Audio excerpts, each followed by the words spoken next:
Hi, kindergarten.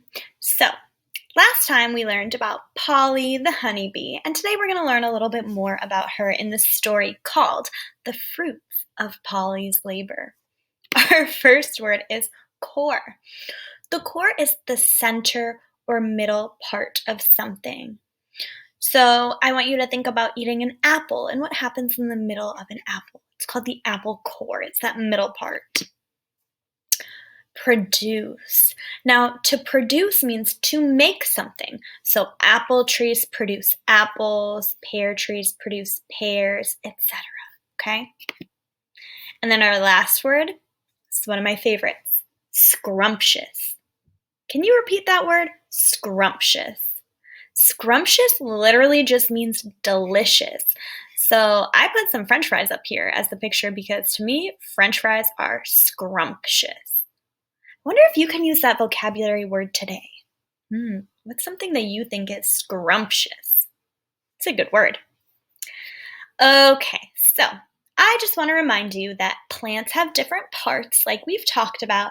They have their roots, their stems, their branches, their leaves, their flowers, and their seeds. Do you remember how pollination helps plants make seeds? How does pollination help plants make seeds? Think about it. Yeah, the pollination process is the process that allows plants to make seeds. The process is where pollen from one flower mixes with pollen from another flower. And that's how plants make seeds. Without that, they can't do it. So today you're going to learn more about another plant part, the fruit. It's my favorite part of a plant. Now, what does the fruit contain? The fruit is the part of the plant that contains the seed. So I want you to think about the seeds you might find in oranges, the seeds you might find in apples, the seeds you might find in watermelon. There are a lot of different types of fruits that have lots of seeds. The title of today's read aloud is The Fruits of Polly's Labor. The fruits of someone's labor are the results of, or what happened because of someone's hard work. So if you've been working really hard in skills class and now you're learning how to read, that's the fruits of your labor. So listen carefully to find out more about the fruits of Polly's labor and this delicious plant part. Okay.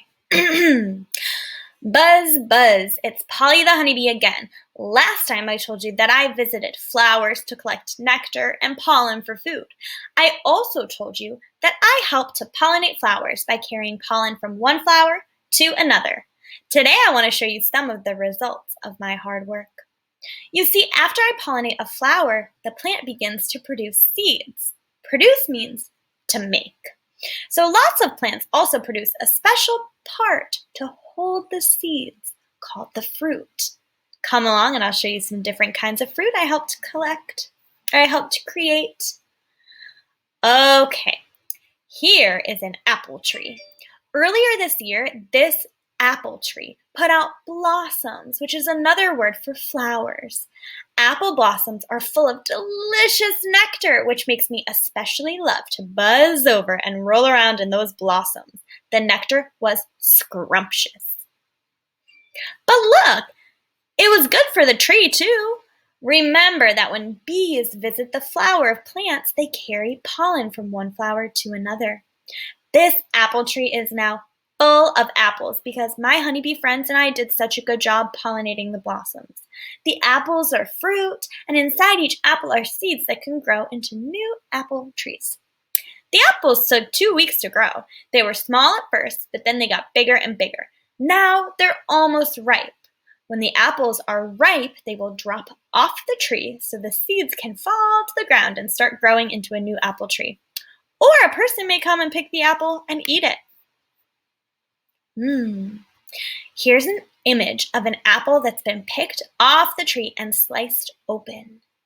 You can see the seeds. The seeds are the dark brown things in the center part called the core. Some people like to cut the seeds out of the apple before they eat it. Some people also cut off the peel on the outside of the apple, so they might take off the skin. Here's another tree I pollinated. It's called a cherry tree. Some time ago, this tree produced lovely pink blossoms or flowers. Let me tell you, there's almost nothing more beautiful than a cherry tree in full bloom. And us in DC know that cherry blossoms are all over the city and people travel here to see them. Let me tell you, there's almost nothing more beautiful. My bee buddies and I spent a lot of time visiting this tree when the blossoms were out, and look what happened since then. The flowers are all gone now, but that's okay because they did what they were supposed to do. Now the tree has begun to make seeds and fruit. Have you ever bitten into a fresh cherry? If you have, your teeth have probably bumped into a cherry seed.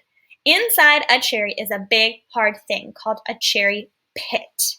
The word pit means the hard thing in the middle of some fruits that contains the seed. The seed of the cherry is actually inside the cherry pit. The tasty part of the cherry that people eat is the soft fruit around the pit. To people, that seems like the important part of the cherry, but to the plant, the most important part is the seed that can grow into a new plant. Why do you think the seed is the most important part of the plant? Now here is a different kind of plant. This is a strawberry plant. It put out flowers a while ago, and my honey-making pals and I visited those flowers as well. Now you can see that the plant is making seeds and fruit. We must have pollinated it. The fruits on this plant are called strawberries. You saw how the seeds of the apple and the cherry tree grew inside the fruit. With the strawberry, it's the other way around. So it's the opposite. Look at this ripe strawberry. You can see seeds all over the outside of the strawberry. The seeds on this strawberry are so small that people can eat them along with the fruit. These are all teeny tiny seeds. Here's one last plant. It's a watermelon plant. This watermelon plant bloomed a few weeks ago. I visited its flowers and found the nectar to be quite delicious. I brought some back to my hive where the worker bees made it into honey. But look, the watermelon plant has been busy making something too.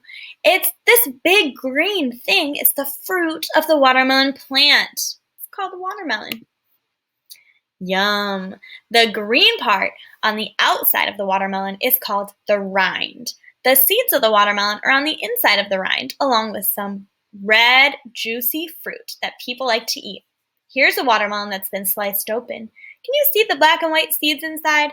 People spit out the seeds when they're eating the red, squishy part of the watermelon. Well, that about concludes my little tour. I'm very proud of the pollinating work I did this year and hope you will think of me as you are munching on the fruits of my labor.